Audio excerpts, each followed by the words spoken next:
Friends, आज हम लोग पढ़ेंगे इंजीनियरिंग ग्राफिक्स, जिसका हम लोग 20 ऑब्जेक्टिव बनाएंगे।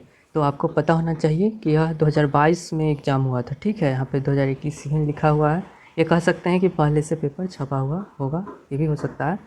और फरवरी एग्ज़ाम, मतलब पहला बार जो आपका इंजीनियरिंग ग्राफिक्स का फर्स्ट बार अगर न्यू सिलेबस के अनुसार सीबीटी ने एग्ज़ाम लिया था तो वो वह यही क्वेश्चन है। तो चलिए इसे हम लोग डिस्कस करते हैं। इसका 20 ऑब्जेक्टिव यहाँ पे आपको उसका आंसर बताऊंगा। तो आप देख सकते हैं, पहला क्वेश्चन है आपके पास, a device which does the function of T square set square protractor and scale is called. मतलब यहाँ पे देखिए, यहाँ पे बोला जा रहा है ए device which does the function of, जिसके पास टी स्क्वायर का भी फंक्शन है या फिर गुण का है या फिर टी स्क्वायर सेट हो गया, प्रोटेक्टर यानी कंपास का, और यहाँ पे है स्केल, स्केल का भी। तो ये तीनों जिसमें क्वालिटी हो, तीनों प्रकार के क्रिया करने की क्षमता वाला आपका ये जो हुआ, उस इंस्ट्रूमेंट या डिवाइस कह ले, उसका नाम है मिनी ड्राफ्टर। मिनी ड्राफ्टर देखते होंगे, उसमें आप लोग पैरेलल लाइन भी खींच सकते हैं, तो स्केल का काम हो ही गया। और पैरेलल लाइन खींचा गया यानी कि टी स्क्वायर का काम हो गया सेट का। और आप उसमें जितने एंगल पे चाहे उतने एंगल पे लाइन ड्रॉ कर सकते हैं, तो वो आपका प्रोटेक्टर का भी काम हो गया। तो इसलिए मिनी ड्राफ्टर जो है वो आपका तीनों क्वालिटी वाला डिवाइस है।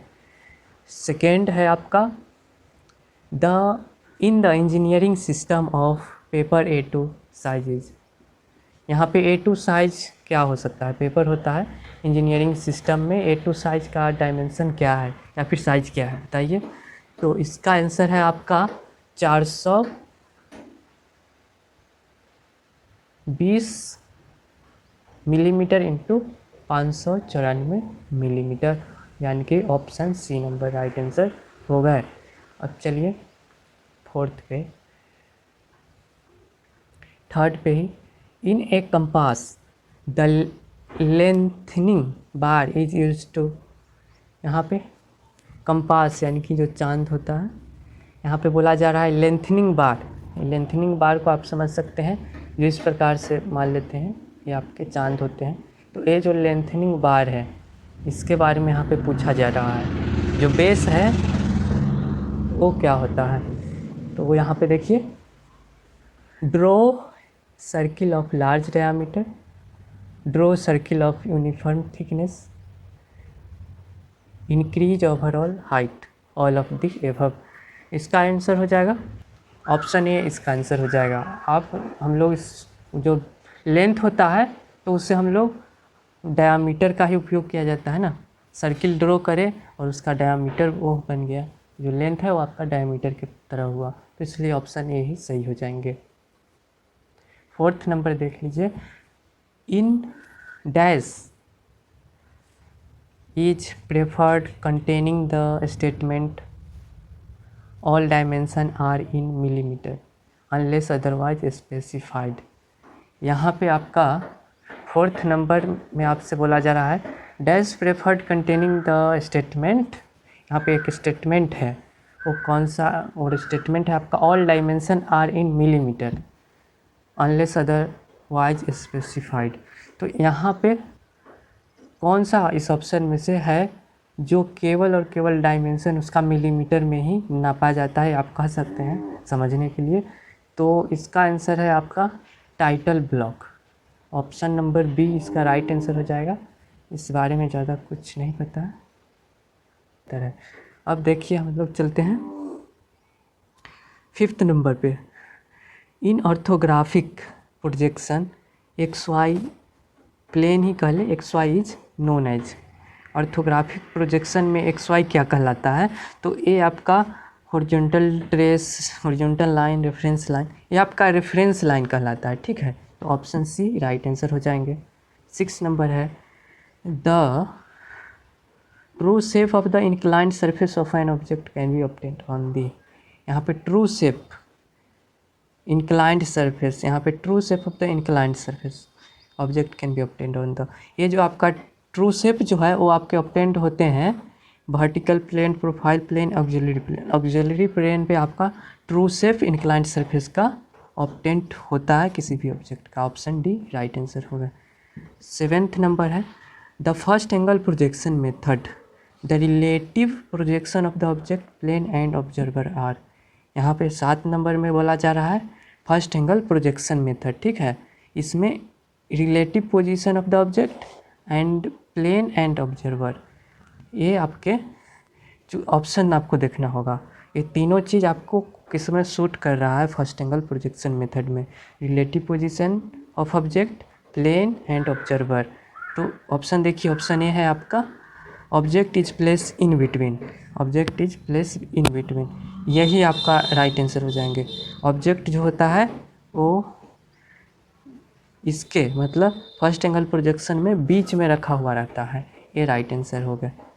8वां है objects that are symmetric can be shown effectively using the type of section. यहाँ पे ऑब्जेक्ट वैसा ऑब्जेक्ट जो कि सिमेट्री शो कर रहा है, show effectively using this type of section. तो इस प्रकार के डिफिनीशन में आपके कौन आ गए, तो क्वार्टर सेक्शन, हाफ सेक्शन आपके आ गए, हाफ सेक्शन आ गए। हाफ सेक्शन का ही डिफिनीशन ये होता है कि object that are symmetric can be show effectively using the this type of section, तो half section. 9th number hidden lines are draw as. Hidden lines आप देख सकते हैं एकदम छोटा छोटा जो ड्रॉ किया हुआ रहता है, मान लें एक बुनका की तरह ड्रॉ रहता है। तो इस हिडन लाइंस को क्यों ड्रॉ किया जाता है, मतलब यहाँ पे बोला जा रहा है कैसे ड्रॉ किया जाता है। तो हिडन लाइंस को तो मैंने बता ही दिया कि छोटे छोटे यहाँ पे डैश में ड्रॉ किया हुआ रहता है। तो इसका राइट आंसर हो जाएगा डैशेस नैरो लाइन, ठीक है, ये आपके राइट आंसर हो जाएंगे। 10th नंबर है dash is the part of dimension, centroid line, extension line, cutting plane, line of symmetry. यहाँ पे एक्सटेंशन लाइन है वो आपके पार्ट ऑफ डायमेंशन हो जाएंगे, option B right answer. 11th है आपका BIS recommendations the diameter value of for diameter of a circle should be. यहाँ पे BIS रिकमेंडेशन फुल फॉर्म पता नहीं, लेकिन the dimension value of diameter of a circle should be, जो उसका circle का डायमीटर होता है वो उसका डायमेंशन वैल्यू क्या हो जाएगा, किस चीज़ में एक तरह से डिनोट करते हैं। तो इसका आंसर देखिए proceed by the symbol phi, उसको diameter of circle should be proceed by the symbol of phi, इसमें होगा ऑप्शन ए आपके राइट आंसर हो जाएंगे। RF इज ऑलवेज, RF आपका होता है रिप्रेजेंटेटिव फैक्टर। रिप्रेजेंटेटिव फैक्टर में आप कह सकते हैं रिप्रेजेंटेटिव लेंथ चाहे या फिर ड्राइंग लेंथ जो आप ड्रॉ कर दे किसी भी फिगर को, कितना भी उसका लेंथ एक्चुअल में 10 मीटर भी हो, लेकिन आप लोग 10 सेंटीमीटर में ही ड्रॉ कर दे। पेपर में तो 10 मीटर हम लोग अपने ड्राइंग शीट पे 10 मीटर लंबा तो लाइन खींच नहीं सकते हैं, तो वही drawing length. But actual length, ये जो एक्चुअल लेंथ होता है जो कि आप कह सकते हैं, जो मैंने अभी 10 मीटर बोला वो आपका एक्चुअल लेंथ हो गया। तो इस दोनों का अनुपात ये आपका रिप्रेजेंटेटिव फैक्टर कहलाता है। तो यहाँ पे जो ड्राइंग लेंथ है वो तो हम कुछ भी लेंथ हम लोग बना सकते हैं। अगर हम लोग छोटा लेते हैं एक्चुअल लेंथ से तो यहाँ पे 1 से कम हो जाएगा RF, और अगर हम लोग एक्चुअल लेंथ को बड़ा लेते हैं, एक ड्राइंग लेंथ को एक्चुअल लेंथ से बड़ा लेते हैं, तो हमारा उस वक्त डिवाइड दीजिएगा तो ग्रेटर देन 1 हो जाएगा RF रिप्रेजेंटेटिव फैक्टर। और हम चाहे तो ड्राइंग लेंथ को बराबर ही ड्रॉ कर सकते हैं, जैसे 1 सेंटीमीटर दिया गया हो तो हम लोग 1 सेंटीमीटर ही ड्रॉ कर ले, ठीक है, 1 सेंटीमीटर हो गया। तो आपके इस वक्त बराबर दोनों हो जाएंगे, एक्चुअल लेंथ और ड्राइंग लेंथ। तो यहाँ पे तीनों ऑप्शन हो सकता है, option number D right answer हो जाएंगे। 13 नंबर है the length of scale of RF 1/40 to measure up to 6 metre will be. यहाँ पे लेंथ का फार्मूला आप जान लीजिए, लेंथ बराबर होता है RF, ठीक है, इनटू कितना तक मेजर करना है, यहाँ पे m लिख देता हूँ, जो भी मेजर आपको जितना अधिक तक मेजर करना है उसे आप गुना में कर दीजिए। तो RF आपका 1/40 है, 1/40 है, उसमें आप 6 मीटर तक मेजर करना है। तो आप क्या कीजिए, 6 मीटर जिसको सेंटीमीटर में बदल लीजिए तो 600 हो जाएंगे। 4 से यहाँ पे 1 0 कटा, 15 चौका 64 यानी कि 15 सेंटीमीटर आपके हो जाएंगे। आप फार्मूला याद कर लीजिए।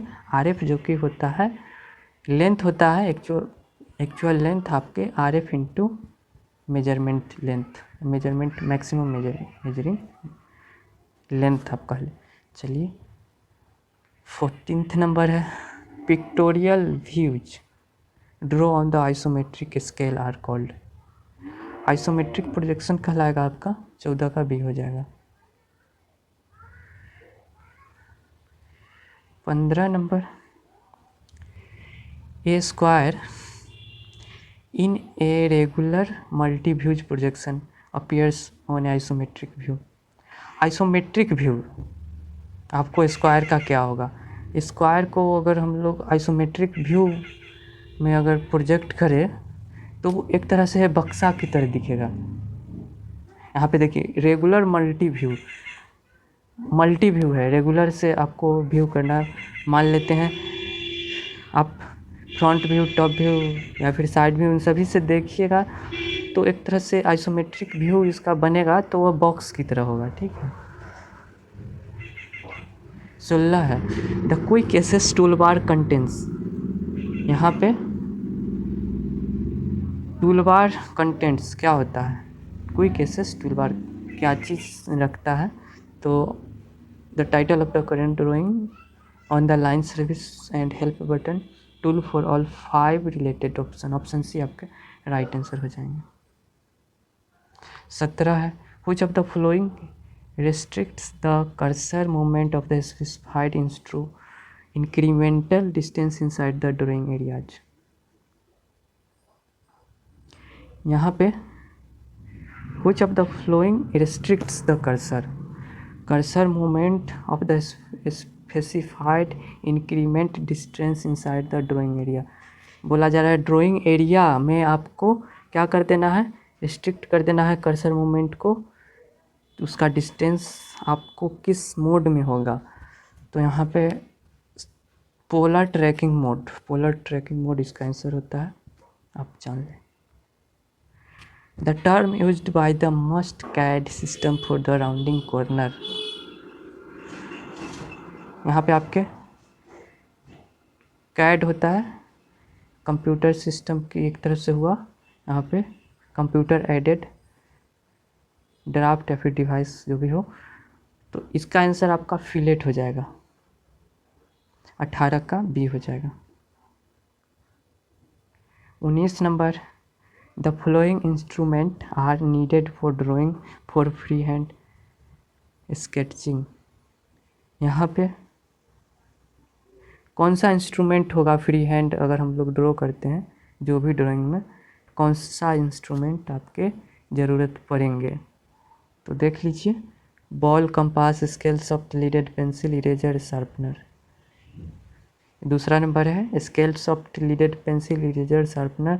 C नंबर है soft leaded pencil, eraser, sharpener. यही 3 आपके ज़रूरत पड़ेंगे, ऑप्शन C राइट आंसर हो जाएंगे। 20 number, it is easier and better to draw on dash isometric projection free hand sketch object where orthographic view are given.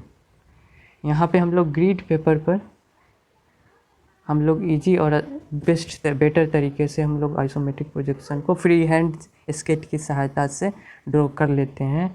तो हमें grid paper पर इसका उपयोग किया जाता है। तो चलिए 20 हम लोगों ने देख लिया है। इस क्वेश्चन पेपर को भी आप डाउनलोड कर सकते हैं, डिस्क्रिप्शन में लिंक मिल जाएंगे। धन्यवाद।